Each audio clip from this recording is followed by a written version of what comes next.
മുല്ലപ്പെരിയാർ വൈഗ അണക്കെട്ടുകളിൽ ജലനിരപ്പ് താഴ്ന്നു. വൈഗയിൽ വെള്ളം കുറഞ്ഞാൽ മുല്ലപ്പെരിയാറിൽ നിന്നും കൂടുതൽ വെള്ളം കൊണ്ടുപോകേണ്ടി വരും.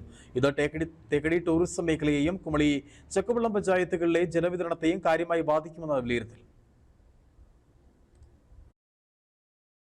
മുല്ലപ്പെരിയാർ അണക്കെട്ടിലെ നിലവിലെ ജലനിരപ്പ് 123.15 അടിയാണ്.